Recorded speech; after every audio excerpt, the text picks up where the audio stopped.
Hello students.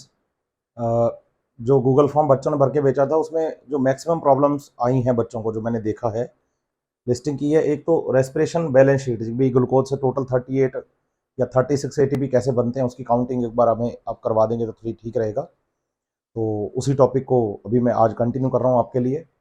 हम जैसे respiration में ग्लूकोज की बात करते हैं तो ग्लूकोज में टोटल हम कार्बन बताते हैं 6 कार्बन का ग्लूकोज जो है, फर्स्ट ऑफ ऑल जिस प्रोसेस में जाता है उसे हम कहते हैं ग्लाइकोलाइसिस।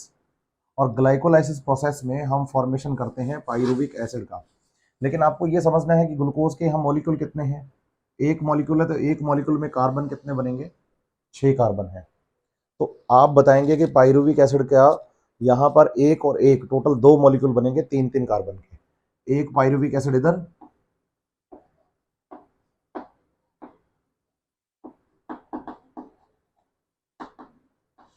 इसमें 3 कार्बन है, और एक पाइरुविक एसिड ये। तो टोटल पाइरुविक एसिड बनेंगे 2। इसमें भी 3 कार्बन है, तो 3-3 कार्बन के 2 मॉलिक्यूल बने। एक ग्लूकोज का मॉलिक्यूल था। अब इस प्रोसेस को हम ग्लाइकोलाइसिस कहते हैं। इस ग्लाइकोलाइसिस प्रोसेस में हम बताएंगे कि 2 एटीपी मॉलिक्यूल्स का तो यूज होता है, बदले में 4 एटीपी प्रोड्यूस होते हैं। ये जो 4 एटीपी बनते हैं, इन एटीपीज का बनना यहाँ कहलाएगा SLP, सबस्ट्रेट लेवल फॉस्फोराइलेशन। लेकिन साथ ही साथ आपको ये भी समझना होगा कि यहाँ पर फॉर्मेशन 2 मॉलिक्यूल NADH2 का भी होता है। मतलब हाइड्रोजन निकाले जाते हैं ग्लूकोज में से और मॉलिक्यूल फॉर्म होता है यहाँ कोएंजाइम NAD के साथ NADH2 के 2 मॉलिक्यूल्स। ये ग्लाइकोलाइसिस की काउंटिंग है। अगर आप ग्लाइकोलाइसिस में बिना एरोबिक रेस्पिरेशन के पाइरुविक एसिड से आगे आपको नहीं जाना है, तो आप बताइए कि आप एटीपी यूज करते हैं 2, बनाते हैं 4, तो आपके पास सीधा फ्री हो जाते हैं 2 एटीपी नेट गेन। ये केवल ग्लाइकोलाइसिस की काउंटिंग के बारे में बात है कि ग्लाइकोलाइसिस में एक ग्लूकोज से 2 मॉलिक्यूल पाइरुविक एसिड बनने में टोटल एटीपी यूज होते हैं 2, बनते हैं 4, उसे कहते हैं सबस्ट्रेट लेवल फॉस्फोराइलेशन। तो टोटल जो एटीपी हमारे पास फ्री होंगे वो 2 एटीपी फ्री होंगे। लेकिन वहीं अगर पाइरुविक एसिड से हम आगे चलते हैं एरोबिक रेस्पिरेशन में, तो एक कंपाउंड बनता है जिसका नाम है एसिटाइल कोएंजाइम ए। और इसमें कार्बन हम बताते हैं 2, इधर कार्बन हम बताते हैं 3। अब इसका मतलब हो गया कि यहाँ एक मॉलिक्यूल तो CO2 का रिलीज हो गया है ना। तो यहाँ भी पाइरुविक एसिड से क्या बनेगा? Acetyl coenzyme A. इसमें कार्बन कितने? 3, और इसमें कार्बन कितने? 2। तो हम बताएंगे कि भाई 3 कार्बन और एसिटाइल कोएंजाइम 2 कार्बन, तो टोटल जो मॉलिक्यूल यहाँ रिलीज होंगे बच्चे, एक CO2 का और एक मॉलिक्यूल यहाँ NADH2 का बनेगा।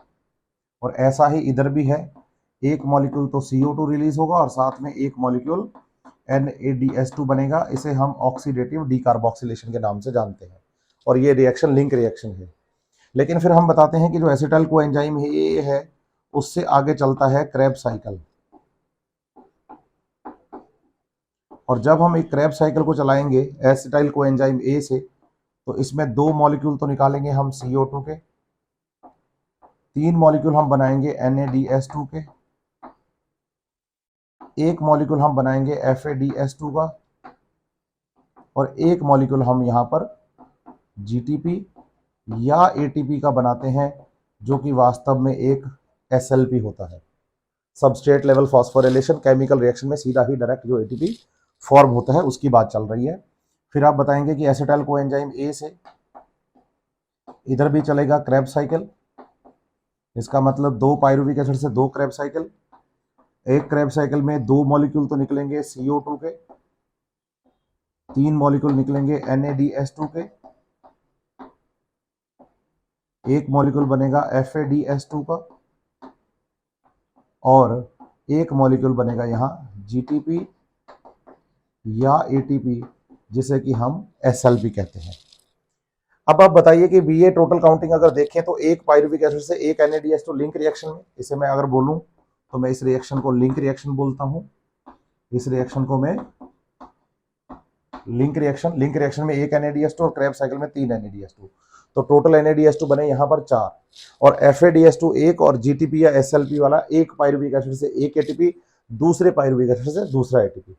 इसका मतलब माइटोकॉन्ड्रिया में ग्लूकोज से पायरुविक एसिड के 2 मॉलिक्यूल बनते हैं और 2 बार एसएलपी होता है, एक पायरुविक एसिड से एक एसएलपी और दूसरे पायरुविक एसिड से दूसरा एसएलपी।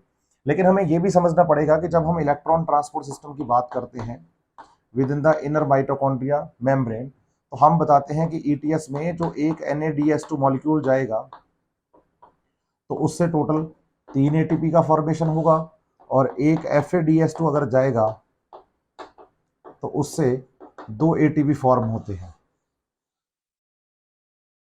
अब आप यहां देखो कि NADH2 जो है ये अगर ETS में चला जाए, इलेक्ट्रॉन ट्रांसपोर्ट सिस्टम में चला जाए, तो यहां एटीपी बनेंगे कितने? 3। और अगर ये तीनों NADH2 ETS में चले जाएं तो एटीपी बनाएंगे यहां पर 9। और अगर ये FADH2 ETS में जाए तो ये एटीपी बनाएगा कितने? 2। तो टोटल पायरुविक एसिड से अगर एटीपी हम काउंट करें तो 9 और 2 12 और 3 15। हम कह रहे हैं 9 और 2 11 और एक जीटीपी वाला एसएलपी वाला, टोटल 12। एक एसिटाइल कोएंजाइम ए से टोटल 12 एटीपी आए, और उसमें से NADH2 ने पायरुविक एसिड से लिंक रिएक्शन से 3 और दिए, तो 12 और 3 कितने हुए? 15 एटीपी।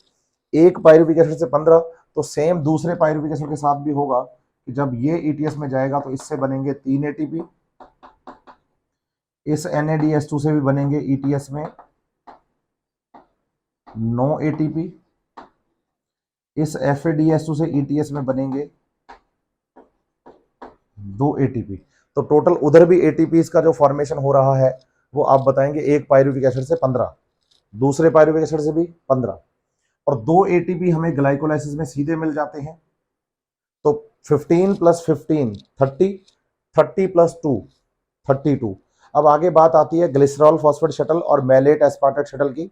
मैं हमेशा बोलता हूँ क्लास में भी, इसको याद करने की जरूरत नहीं है ना, लेकिन बस इतना याद रखिए कि NADH2 जब माइटोकॉन्ड्रिया में एंटर करता है तो ये एंटर 2 तरीके से करता है। या तो ये एंटर करेगा कॉम्प्लेक्स नंबर 1 में, और या ये एंटर करेगा कॉम्प्लेक्स नंबर 2 में। अगर तो ये कॉम्प्लेक्स नंबर 1 में एंटर करता है तो इसे हम मैलेट एस्पार्टेट शटल के नाम से जानते हैं, और अगर ये एंटर करता है किसमें? कॉम्प्लेक्स सेकंड में, तो हम इसे ग्लिसरॉल फॉस्फेट शटल के नाम से जानते हैं। फर्स्ट कॉम्प्लेक्स में अगर आप जाएंगे तो आप बताइए, आप NADH2 की फॉर्म में जाएंगे, जिससे कि टोटल आप यहाँ एक NADH2 से 3 एटीपी, तो 2 NADH2 अगर फर्स्ट कॉम्प्लेक्स में एंटर करते हैं तो 2 NADH2 की फॉर्म में जाएंगे और टोटल एटीपी बनेंगे आपके पास 6। और अगर बच्चे आप सेकंड कॉम्प्लेक्स के थ्रू जाते हैं तो आप 2 FADH2 बनाकर जाएंगे ETS में, तो टोटल एटीपी आपको मिलेंगे 4। इसका मतलब या तो यहाँ मूवमेंट होगा NADH2 के हाइड्रोजन्स का ETS में कॉम्प्लेक्स 1 के थ्रू, या होगा कॉम्प्लेक्स 2 के थ्रू। 1 के थ्रू होता है तो टोटल 6 एटीपी, 2 के थ्रू होता है तो टोटल 4 एटीपी। आप इसे रेस्पिरेटरी बैलेंस शीट कहते हैं। एक पायरुविक एसिड से टोटल 15 एटीपी बनते हैं, लेकिन अगर विदाउट ETS पूछा जाए तो आप बताइए केवल एक बनता है जो SLP से आता है ना। और ऐसे ही एक पायरुविक एसिड से टोटल एटीपी 15, तो 2 पायरुविक एसिड से 30, और 2 एटीपी ये हमें ग्लाइकोलाइसिस में जो फ्री मिलते हैं वो 32, और 2 NADH2 की फॉर्म में बने तो 6, 32 और 6 38 एटीपी 38, और या फिर ग्लिसरॉल फॉस्फेट शटल से जाएंगे तो यहाँ 32 + 4 36 एटीपी हो जाएंगे। इसका मतलब मैलेट एस्पार्टेट शटल से हमें टोटल काउंट करने हैं 38 एटीपी, और अगर हम बात करते हैं ग्लिसरॉल फॉस्फेट शटल से तो टोटल हमें काउंट करने हैं 36 एटीपी। लेकिन दोनों में से अगर एक चूज करना हो तो हम 38 को चूज करेंगे, क्योंकि हमारे सिलेबस में 38 एटीपी के बारे में बात की गई है। तो बच्चे इस टॉपिक को हम रेस्पिरेटरी बैलेंस शीट के नाम से जानते हैं। अच्छे से पढ़िए, काउंटिंग इससे बाहर कभी नहीं जाती। आप ध्यान से पढ़ेंगे तो आप इसको बहुत आराम से कर लेंगे। एक बार इसकी प्रैक्टिस करिए, काम हो जाएगा आपका।